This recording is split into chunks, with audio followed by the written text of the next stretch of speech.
Here's the flywheel, and first thing I want to do is check that this mating face here is free of any high spots, nicks and burrs. And we'll offer it up to the flange.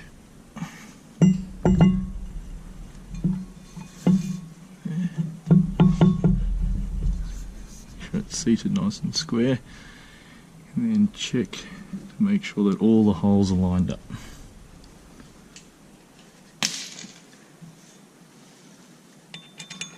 Put that in for safety. Okay.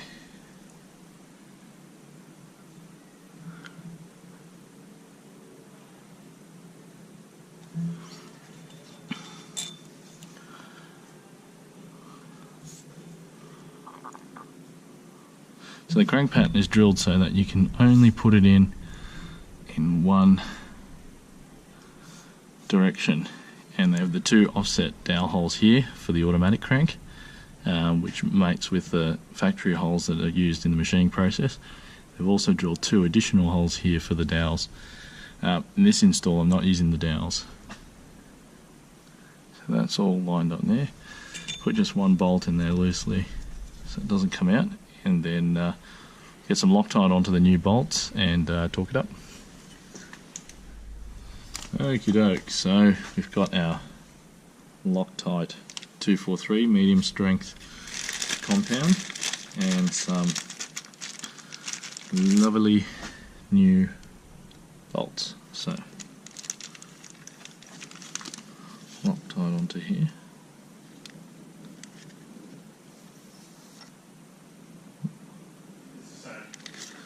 A little bit of Loctite on there.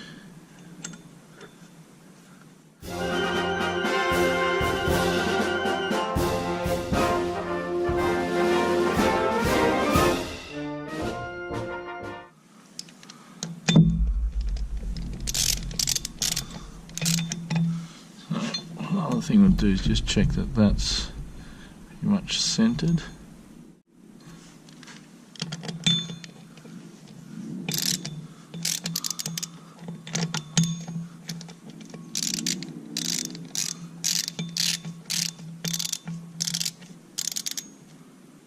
This is a fancy pants rotator type socket, so you can put it on. It's got a right angle drive, which is pretty dandy.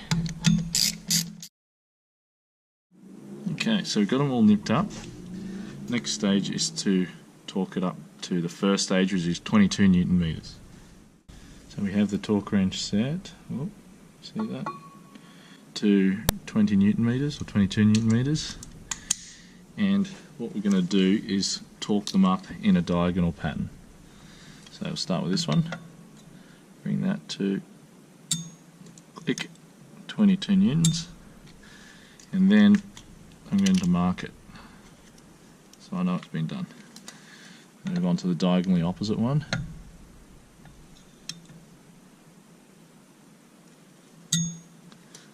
And check it.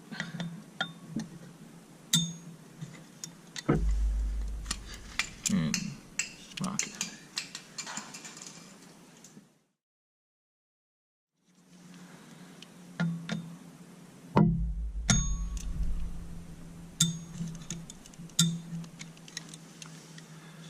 Okay, so that's the first stage done. The second stage is an additional 50 to 70 degrees, depending on which book you look at. So what we'll do is mark the start and the end finish point. So 50 degrees is just after 45, which is half of a quarter of a turn. So a quarter turn is 90, half of that is 45, and after 50, so just past a quarter turn.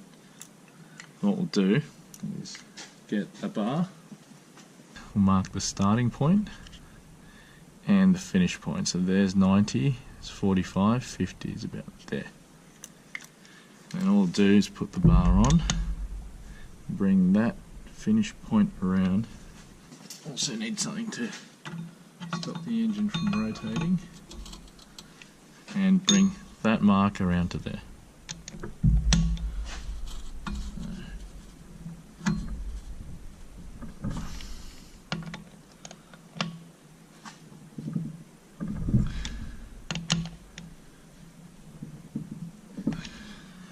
And there we are. So you can see that that mark is now at there. The same for all the other bolts. So directly opposite, that's where we're starting. There's 90, 45, and we want to be about there.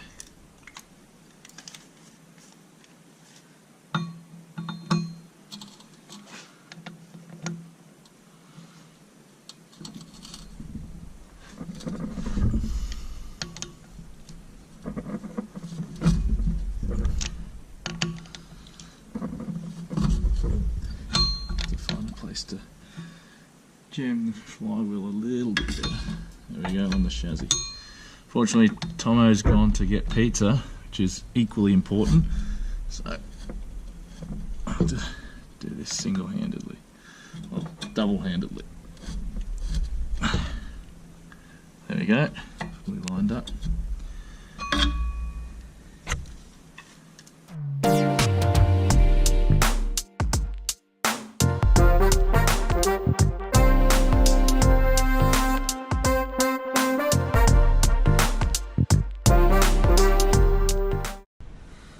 Okie doke, so flywheel's up.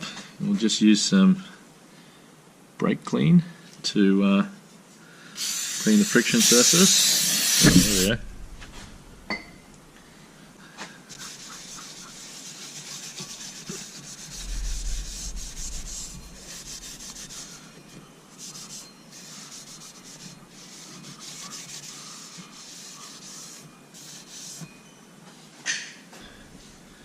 So there's the 6-puck friction disc, flywheel side, so make sure that goes on the flywheel side, like that.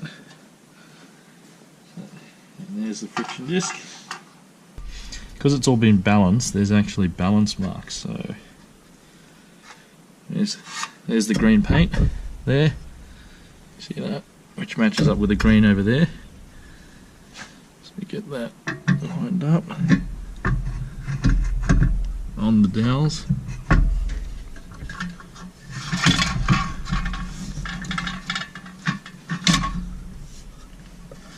So leave that there for a second while I get the alignment tool. So here's the handy dandy alignment tool.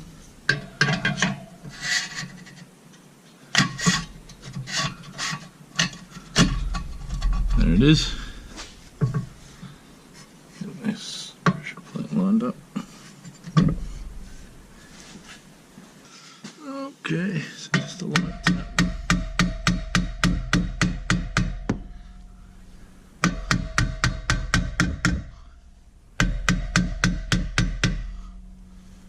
Okay, so we see here we've got a green mark, goes up there. Over here in the top corner here, there's a white line, so we line that up. And now we get the bolts, so make sure that's nice and centered. Okay, here are our clutch cover bolts with a special washer. So a bit of Loctite,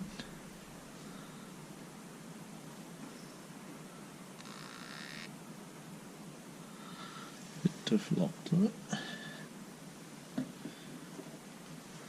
and then we have these little shims that go under the, here, oh, here you can see it there, under the clutch cover plate.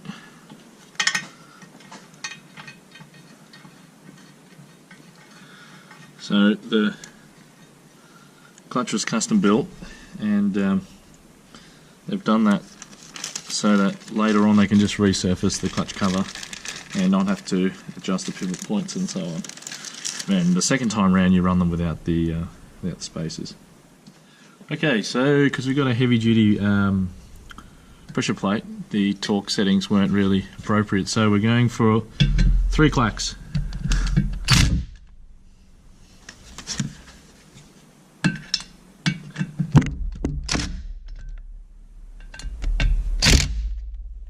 Okay, so while doing this, we notice that a section of the conduit that protects the speed sender cable has got melted from sitting above the exhaust. So we're going to rewrap the heat exhaust, but also just repair that section with a bit of tape, stop any crap sort of getting in there. So tape we're using is this Scotch vinyl electrical tape.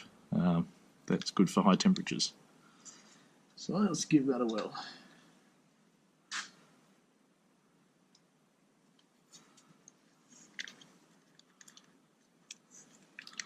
My mate Dan's for Sparky. He goes, you probably want some of this for working on the loom on your car. He's like re-wrapped half his loom in this stuff. This just looks like lecky tape, but it's a special temperature kind of one. He said the normal ones, like, you know how they go all gummy and start unraveling themselves? Benny gave me a different one again. Yeah. He gave me like a clothing. Oh, yeah.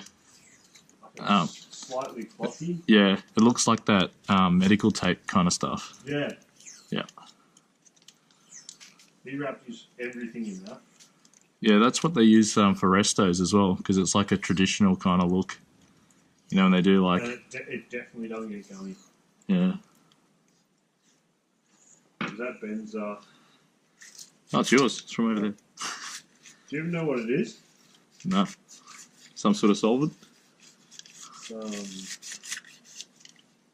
Silicone spray. Tire shine. Tire shine? No. Does a good job cleaning. You thought it said brake cleaner on it. Brake cleaner something, didn't you? Oh, I thought it was some sort of solvent. Is it actually tire shine? Yeah. Well, it does a good job at cleaning. That's weird. You'd think it'd leave like a greasy residue. Well, it's tire shine. Keep using it.